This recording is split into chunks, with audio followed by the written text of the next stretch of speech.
یہ سوال ہے کہ میں کچھ عرصے سے الجھن کا شکار ہوں کہ ایسا کیوں ہے کہ ہم مسلمان ہی یہ سمجھتے ہیں کہ ہمارا دین حق کا دین ہے، جبکہ میں نے دوسرے دین کے لوگ بھی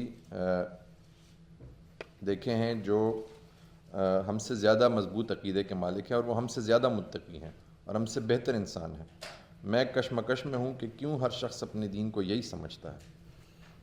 قرآن مجید نے بھی مختلف ادیان کے ماننے والوں کے اوپر یہی تبصرہ کیا ہے، کل حزب بما لدیہ فرحون۔ انسان کی یہ ایک خامی ہے کہ جو کچھ اس کے پاس ہوتا ہے وہ یہ خیال کرتا ہے کہ مجھے اسی میں مگن رہنا ہے اور یہی ٹھیک ہے۔ ایسا ہی ہوتا ہے، اس لیے ایک مسیحی بھی یہی سمجھے گا، مسلمان بھی یہی سمجھے گا، ہندو بھی یہی سمجھے گا۔ لیکن ہمیں قرآن نے کیا تعلیم دی؟ قرآن نے ہمیں یہ تعلیم دی ہے کہ ہم سچائی کی راہ کے مسافر بن کر رہے ہیں، ہمیشہ حقیقت کو تلاش کرتے رہیں۔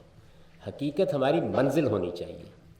اللہ تعالیٰ کا دین یہ جو ہمارے پاس ہے اس وقت، اس کے بارے میں بھی یہ غلط فہمی دور کریں کہ اس کی ابتدا 6 صدی عیسوی میں ہوئی تھی اور اس کے پیغمبر محمد الرسول اللہ صلی اللہ علیہ وسلم تھے۔ ایسا نہیں ہے۔ قرآن مجید اعلان کرتا ہے کہ یہ دین سب پیغمبروں کا دین ہے۔ اس دین کی ابتدا آدم علیہ السلام ہی سے ہو گئی تھی۔ قرآن مجید یہ کہتا ہے کہ تمام پیغمبر یہی دین لے کر آئے تھے۔ حضرت موسیٰ بھی اسی دین کے پیغمبر تھے، حضرت مسیح بھی اسی دین کے پیغمبر تھے۔ یہ آپ خیال نہ کیجیے گا کہ میں اپنی کوئی انڈرسٹینڈنگ بیان کر رہا ہوں۔ سورہ شورى میں قرآن مجید نے اس کا اعلان کیا ہے، شرع لکم من الدین ما وصى به نوحا والذی اوحینا الیک وما وصینا به ابراہیم وموسیٰ وعیسیٰ ان اقیموا الدین ولا تتفرقوا فیہ۔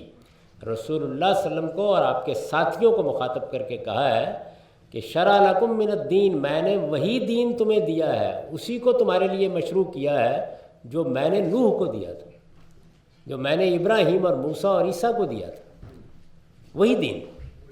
تو ایک ہی دین ہے اللہ تعالیٰ کا، اور اللہ تعالیٰ نے یہی سب پیغمبروں کو دے کر بھیجا۔ اس وجہ سے دین میں وحدت ہے، یعنی ایسا نہیں ہے کہ اللہ تعالیٰ نے کسی پیغمبر کو ایک دین دیا، پھر کسی دوسرے کو دوسرا دین دیا، پھر کسی تیسرے کو تیسرا دین دیا۔ چنانچہ جو حقیقی صورتحال ہے وہ یہ ہے کہ مسیحیت، یہودیت یہ اسلام کے فرقے ہیں، اصل دین ایک ہی۔ اس کو سورہ آل عمران میں مزید واضح کیا کہ ان الدین عند اللہ الاسلام۔ اسلام کسی شخص کا نام نہیں ہے، کسی علاقے کا نام نہیں ہے۔ اسلام کا مطلب ہے ٹو سرنڈر، یعنی ہم نے اپنے آپ کو اپنے پروردگار کے حوالے کر دیا۔ تو اس دین کو اللہ تعالیٰ نے اپنے دین کی حیثیت دی اور سب پیغمبر اسی دین کو لے کر آئے۔ محمد الرسول اللہ صلی اللہ علیہ وسلم اس دین کے آخری پیغمبر ہیں۔ تو پہلی چیز تو یہ ہے کہ اپنے اس تصور کو درست کر لینا چاہیے، گویا یہی دین ہے جو ہمیشہ سے رہا ہے۔ چنانچہ اب آپ جب لوگوں کے ساتھ بات کریں گے تو ظاہر ہے کہ خود مسلمانوں کے اندر لوگوں سے بات کریں گے تو ان کو کیا کہیں گے؟ یعنی کہ دیوبندی مسلمان نہیں ہے، بریلوی مسلمان نہیں ہے، شیعہ مسلمان نہیں ہے، یہ نہیں کہیں گے نا۔ آپ یہ کہیں گے یہ مختلف گروہ ہیں، مختلف نقطہ نظر ہیں، فرقے بن گئے ہیں، آئیے مکالمہ کرتے ہیں، ہم سب سچائی کو تلاش کرتے ہیں، یہی کہیں گے۔